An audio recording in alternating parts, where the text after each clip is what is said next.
Good morning, Panda. Here we have an instructional video on how to use an Italian-style espresso maker, or as we like to call it in our house, la cafetera.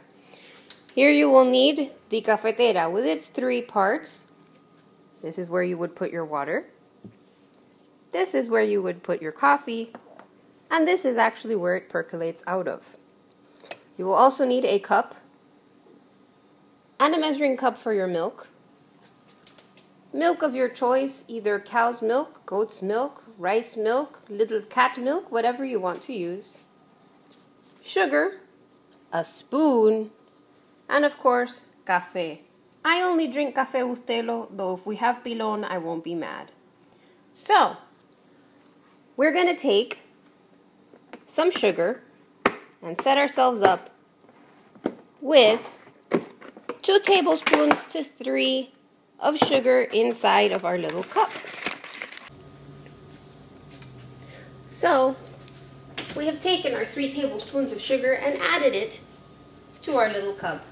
Please reserve that to the side.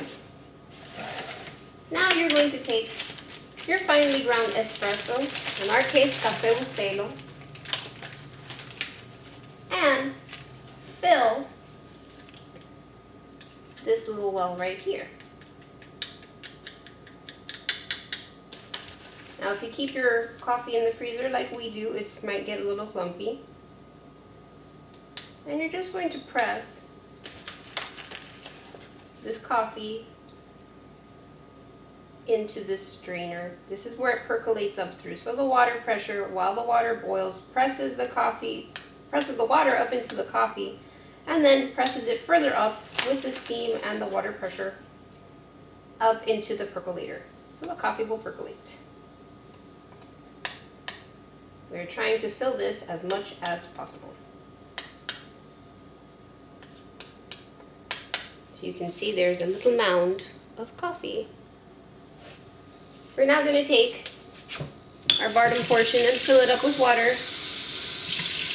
up to the fill line,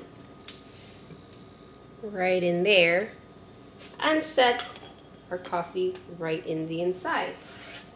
From here, we will place the top portion of the percolator on there and tighten very, very tightly. Close it till it cannot turn any further and then turn it some more. You want it to be extremely tight so that the pressure remains inside the percolator and not escaping through the seams. Bam! From here, we're going to put it on the stove. We're going to turn on our stove, the rear portion, so the small burner element, and put it on high, and set our cafetera on the stove. Here we will wait until the water boils, which will be just a couple minutes, maybe 2 or 3 minutes, and the water will then boil, pressing up into the coffee and percolating up out of the top.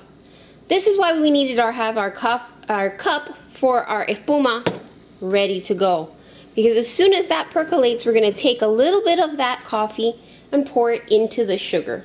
So we'll wait till this boils and start the espuma process.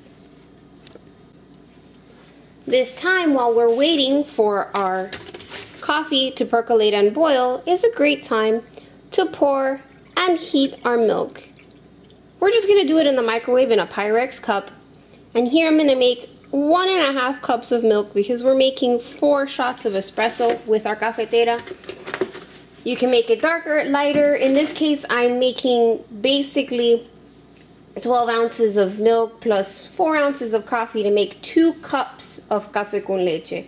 So I only poured 1.5 cups of milk.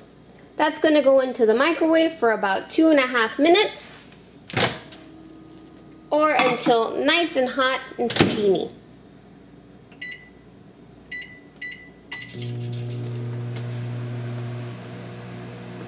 And we are still waiting for our coffee to percolate. So here's a perfect example as to why you need to keep tightening up that percolator top onto the bottom well. I didn't tighten it enough, or my rubber seals are degrading and I'm losing some water out of the sides. It's not that terrible. It's not going to blow up, so don't even worry about it too much. Here, we're going to check to see if it's actually percolating. And as we can see, it's already begun to percolate. So we're going to take a small amount of this coffee and pour it into the sugar. I never measure. I always eyeball this. And I start stirring our coffee and sugar mixture. As we do this, we are aerating the coffee and sugar to create a frothy paste, which will then make our coffee foam. While I do that, you can watch the beautiful steaming process of this coffee percolating in our Italian espresso maker. It'll take about a minute to finish percolating, and while that's percolating, we're going to turn it off because it's kind of done boiling. Our milk is finished, and as you can hear in the background, I am still making foam. You want to get it a little blonder than that. So keep foaming, scraping down the sides every once in a while. Keep aerating that coffee.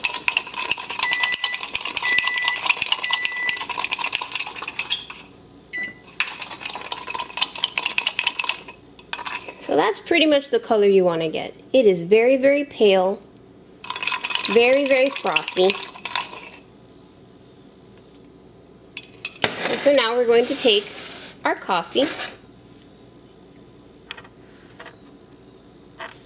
and pour it into this cup with the sugar. I used a clear cup so that we can see in the video how light this sugar mixture gets as compared to the coffee. Gently stir to incorporate the sugar. We take our coffee very sweet. You can use less. You could also just skip the entire espuma process and not make the foam. Use stevia, Splenda, or whatever other sweetener. My mother also used to add a pinch of salt to her coffee, as per her father's instructions. It supposedly made the coffee taste richer and sweeter. I've never tried it that way. I actually don't really, rather I've never tried making it that way. I don't really enjoy the taste of it. I don't know if maybe we added too much salt when I did it. When my mom did it or something. I don't know. I didn't like it. And so here is our espresso Cuban style with sugar foam. It's a nice foamy layer. It's very thick. From here, you could serve directly as just a shot of espresso or un cafecito. You can do a half and half, which is a cortadito, so half milk, half coffee, or you can do a café con leche, which is what we're gonna do, which is basically a 1 part coffee to 2 parts milk.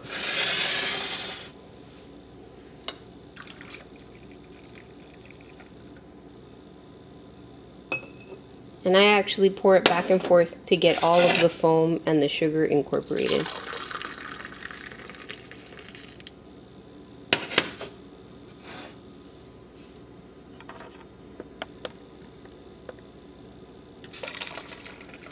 Don't mind me, I'm pouring and videotaping at the same time, and apparently that is physically impossible for me to do without spilling.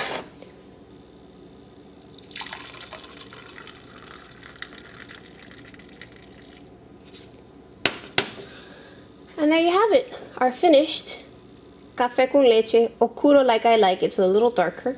You could add more milk or less coffee to make it a lot lighter, but I like it nice and dark and sweet. There's our instructional video, specifically made for my panda, my boyfriend, so he can learn how to use the Cuban coffee maker. Thanks for watching.